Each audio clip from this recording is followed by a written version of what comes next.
we decided to come up with some of the top questions that we get on listing appointments. So we've come up with 4 of the top questions we get from sellers when we're sitting across the table, getting them ready to list their house. I'm Linda Arpino with the Pozaric Arpino Realty Team. I am Bill Pozaric with the Pozaric Arpino Realty Team. And I will take the first question. Should I stage my house? That comes up a lot. So my quick answer is yes. Next question. So seriously, the answer would be yes. Staging offers a lot for your house. So it is a way to declutter it, to depersonalize it. So you want to take all of your personality out of the house. So that way the buyer can see themselves in there.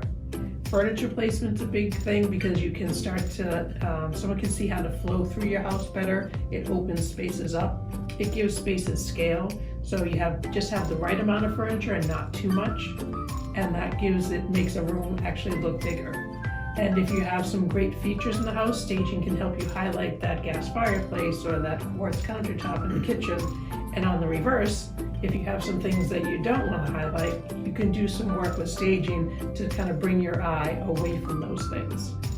So it is probably one of the things that you could have almost like no cost and make a big impact in your house. It only takes your time. When we're doing a listing, when we take it, we do have our own professional stagers that come in at our expense, and they'll go room to room, and they'll do a very detailed plan for you of exactly what to do in each room. Next question we get a lot is, should I have an open house? There are pros and cons to both. The first thing that you want to consider is, can your location handle an open house? And what I mean by that is, you're on maybe a small street where somebody's attending that open house and there's a lot of cars coming down that street. Is that going to be negative for a buyer that they may not want to have an interest in your house because of that? Do you have a long, kind of windy driveway that goes up to your house where people, when they're coming, they can't really park on the street, they don't want to walk over the driveway, and now you have a lot of cars going back and forth?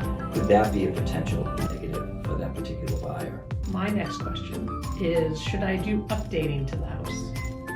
So, like when I mentioned the countertops in the kitchen, maybe you have the 1980 countertops that, when you bought the house, that are still there. And oftentimes people say, well, I don't want to pick something because what if the buyer doesn't like it? So if you have the budget to do it, then the updates are a good idea, because oftentimes a buyer doesn't want to do projects. They want to come in the house, pay top dollar, and they don't want to have to worry about now coordinating all different kinds of projects.